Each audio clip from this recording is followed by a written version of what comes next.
नमस्कार मित्रांनो, मी रोशन पाटील म्हणजेच तुमचा दहीहंडीवाला. मित्रांनो, मुंबईवर दहीहंडीचे वेध चालू आहेत.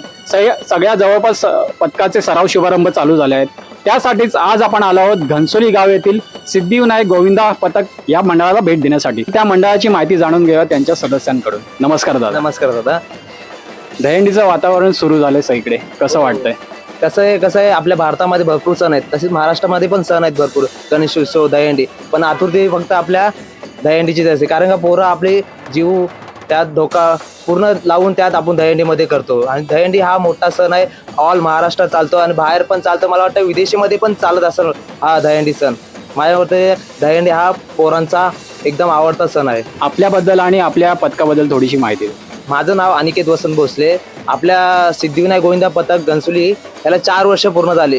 मी जसा लहान होतो तसं मी बाहेर म्हणजे तेव्हा तर आमच्या सोसायटीमध्ये एक बिलकुल हंडी लागायची नाही, फक्त त्या मधल्या ग्राउंडमध्ये लागायची. फक्त आम्ही लावायचो 3-4 थर लावायचे. पण कसं आहे टी व्हीमध्ये बघायचो, बाहेर जायचो, ती हंडी फक्त आम्ही तिथल्या तिथंच फोडायचो. बाहेर जाऊन बघायचो की 4-4, 6-6 थर हंडी लागतात, तर आपली पोरं का नाही करू शकत. त्यासाठी उत्सुकता वाढली. मग आमच्या पोरं इथल्या एरियातल्या पोराला आम्ही एकजूट करून मग त्यांना बोललो की आपण पण बाहेर जाऊ शकतो. मग पहिल्या वर्ष आम्ही फक्त 4च थर लावले, दुसऱ्या दिवशी 5 लावले, तिसऱ्या दिवशी 6 लावले. आता ह्या 4थं वर्ष चालू आहे. या वर्षी पण आम्ही 6 थर लावू. त्यावरनं 7 थर अपेक्षा आहे आमची, पण 6 थर लावण्याची आमची पूर्ण अपेक्षा आहे या वर्षी लावण्याची. ना मला सांग की जेव्हा सुरुवातीला दहीहंडी पथक तयार करत होतास तेव्हा काय काय आव्हानं आली?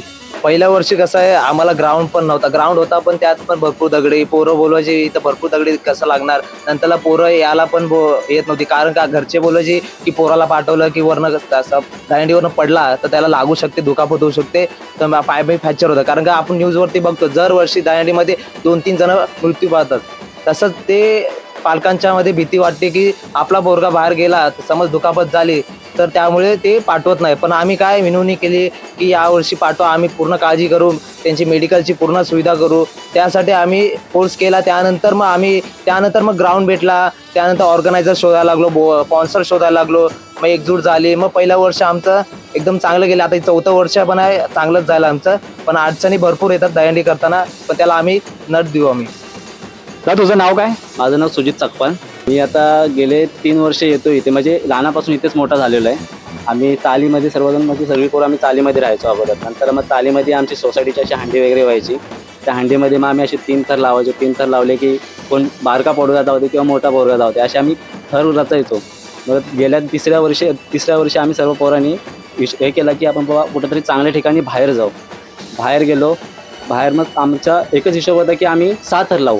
सर्वांचं एकच. आमचा कोच होता, कोच पण बोलायचं की आम्ही 6 थर लावू, कुठे असो पडलो तरी चालेल पण 6 थर लावू. पण एवढंच की आपण आपल्या पोरांची सर्वांची टॉपरपासून ते आपला पूर्ण बेस सर्व जो आहे, मेडल सर्व खांब वगैरे सर्वांची आपण काळजी घेऊ.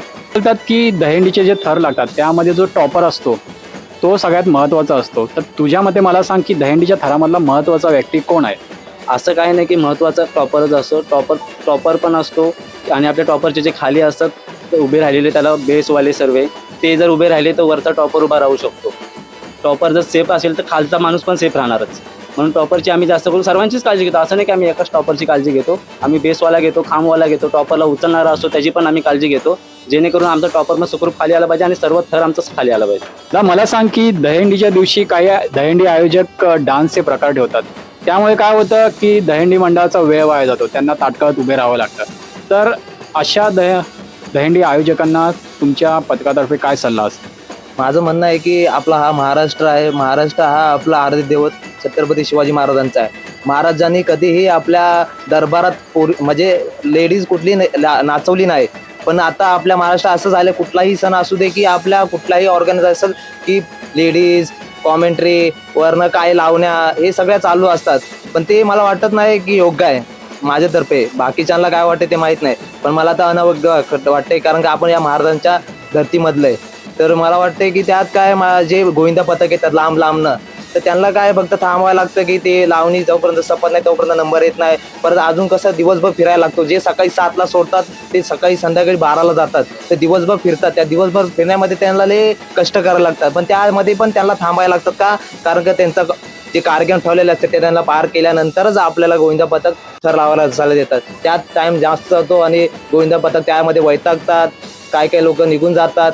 ते थर लावू शकत नाही आणि कधी ते वैतागून तसेच राहिले की मग त्यांचा स्टॅमिना लो होतं, दहीहंडी लावली की कधी कधी पडतात पण. त्यामुळेच कसा एकदा काही जोश निघाला की तो जोश सगळ्यांमध्ये असतो की आपण गेले गेले थर लागले पाहिजे, पण थर लागत नाहीत कारण का ते ऑर्गनायझर येतात, पहिले भाषण होतं ते तर चाल ठीक आहे, पण त्यानंतर आपण लगेच लावण्या नाटक हे सगळं चालू होतं. पण ते आपण मला असं वाटतं की थोडं थांबवलं पाहिजे आणि जास्तीत जास्त करून गोविंदा पथकाला आपण थोडं प्रोत्साहन म्हणून त्याला पथक म्हणजे थर लावले पाहिजे त्यांनी जास्त. ना तुझं नाव काय? माझं नाव प्रेम माने. तू दहीहंडीच्या थरामध्ये कुठल्या थराला असतो? मी तर सध्या बेसला असतो खाली. आणि सध्या कसं म्हणजे बेसला जर का आहे कारण की अजून माझ्यासोबत पण खूप जण आहेत, म्हणजे आम्ही एक 3-4 जण तरी असतो. 3-4 जणांचं काम आहे कारण की वरचा थर न पडायला, त्यासाठी आम्ही बेसला असतो खाली. गेल्या वेळी सिद्धिविनायक गोविंदा पथकाने 6 थर लावले, यावेळी 7चा आकडा पाहायला मिळेल का? हो नक्कीच, कारण का यावर्षी पण पोरं थोडी वाढलेली आहेत, काही पण सोडून पण गेलेत, कोण नवीन पोरं पण आलेत. पण आमची जिद्द आहे की यावर्षी 6 लावून पण 7 लावू.